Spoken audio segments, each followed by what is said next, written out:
बच्चों आप देखो, हमने यहाँ पे एक पीपीसी कर्व बनाया। एक्स एक्सिस में हमने एक्स गुड्स लिया और वाई एक्सिस में हमने वाई गुड्स लिया। और ये जो है ना हमारा पीपीसी है, ये हमारे रिसोर्सेज को दर्शाता है। सपोज़ ये इडली है और ये पूरी है। ओके, हमारे एग्जाम्पल के लिए हम ऐसे मान लेते हैं ये इडली है और ये पूरी है। ओके, तो ये जो इस कर्व के अंदर अंदर जो ये सारे पॉइंट्स हैं, ये सारे, ओ नो ये बच्चे इतना शोर मचाते हैं। ओके, ये सारे जो हैं ये पॉसिबल कम्बिनेशंस हैं। पॉसिबल कम्बिनेशंस मतलब ये सारे इस कर्व के अंदर हैं।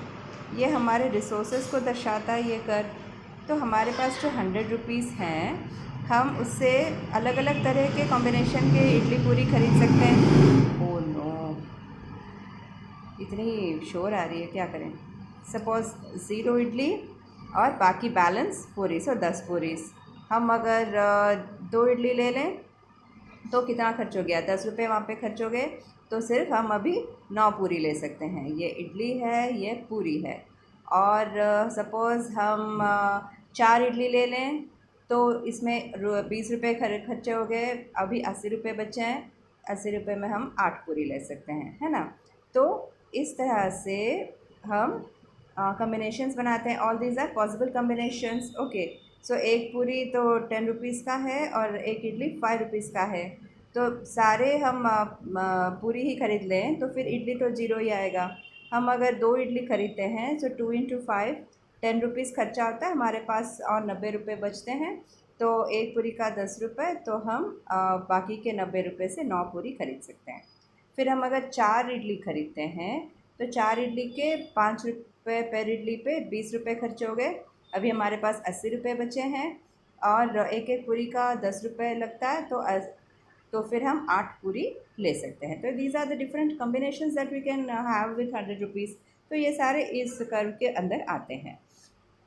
तो अभी हम ये डी पॉइंट चर्चा करते हैं। डी पॉइंट इसी कर्व के अंदर है। यहाँ पे देखो, इस पॉइंट में हमने वाई गुड़ इतना, Y1 इतना ख़रीदा और एक्स गुड़ इतना ख़रीदा।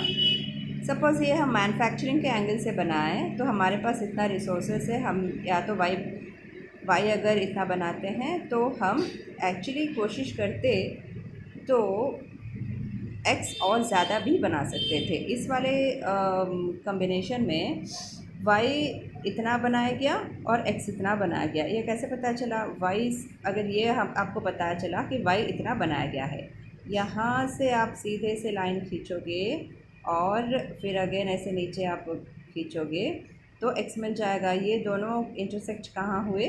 डी में। आपको पता चला वाई और एक्स इतना मैन्युफैक्चर हुआ है। तो ये गिवन रिसोर्सेस है, वाई और एक्स इतना मैन्युफैक्चर हुआ है, तो ये दोनों का इंटरसेक्शन कहाँ पे है? यहाँ पे है। ये एक तरह से देखा जाए तो अंडर यूटिलाइजेशन है। अंडर यूटिलाइजेशन कैसे? क्योंकि रिसोर्सेज तो हमारे यहाँ तक हैं, हम यहीं पे रुक गए। हम चाहते तो हम यहाँ तक जा सकते थे, ये अल्टीमेट है ना हमारा। तो हम चाहते तो वाई को यहाँ पे इतना ही कांस्टेंट रख के एक्स थोड़ा और मैन्युफैक्चर कर सकते थे। एक्स कहाँ तक मैन्युफैक्चर कर सकते थे? कैसे पता चलेगा? यहाँ से लाइन खींचो, वो यहाँ इंटरसेक्ट होता है, फिर यहाँ से लाइन खींचो, यहाँ पे इंटरसेक्ट होता है। तो हम यहाँ तक हम कर सकते थे, हम यहाँ तक प्रोडक्शन कर सकते थे। वाई इतना जब हम कर रहे हैं, हमारे पास ऑप्शन था x2 तक हम मैन्युफैक्चर कर सकते थे, तो लेकिन हमने x1 में ही रोक दिया। तो ये एक तरह से अंडर यूटिलाइजेशन ऑफ रिसोर्सेज हुआ। हमने अपने पूरे रिसोर्सेज फुल तरीके से यूटिलाइज नहीं किया। समझ रहे बच्चों? y जितना था उतना ही रख रहे हैं हम। y को उतना ही रख के हम x और थोड़ा ज़्यादा बना सकते थे, लेकिन हम यहीं पे रुक गए। चाहते तो यहाँ तक हम बना सकते थे।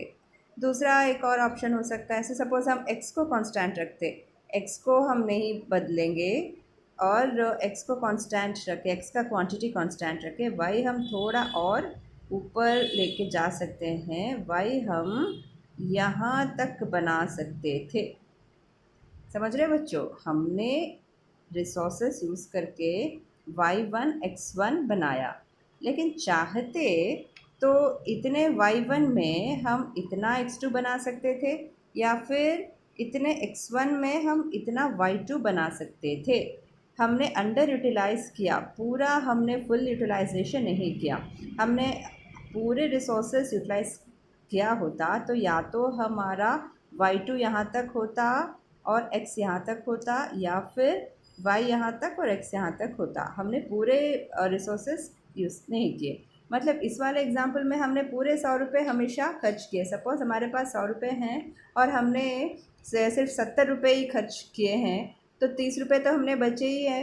तो ये वो वाला सिचुएशन है, ये जो सिचुएशन है वो वाला सिचुएशन है। हमने पूरे 100 रुपये खर्च नहीं किए, वाई इतना ख़रीदा, एक्स इतना ख़रीदा, हमारे पास और पैसे बचे हैं। चाहते तो हम थोड़े इडली या पूरी हम और ज़्यादा ख़रीदते, इडली जितना ख़रीदा हुआ वो कांस्टेंट रखते, थोड़े और पूरी ख़रीदते, या फिर पूरी को कांस्टेंट रखते, इडली थोड़ा ज़्यादा ख़रीदते। 100 रुपये पूरे हैं ना, हमने तो सिर्फ 70 रुपये खर्च किए, हमारे पास और थोड़े 30 रुपये भी हैं, हम मतलब खर्च कर सकते थे, तो हमने ऐसा नहीं किया। सपोज़ ये वाला सिचुएशन मैं बता रही हूँ, ये वाला जो डी पॉइंट जो है, हमने एक्स का इतना, हमने एक्स पे इतना खर्च किया और वाई पे इतना खर्च किया। चाहते हमारे पास पैसे अभी बचे हैं, तो इसलिए चाहते तो वाई को कांस्टेंट रख के वाई और फर्दर ना ख़रीद के एक्स थोड़ा और ज़्यादा खरीद सकते थे, या फिर एक्स को कांस्टेंट रख के हम वाई थोड़ा और ज़्यादा खरीद सकते थे।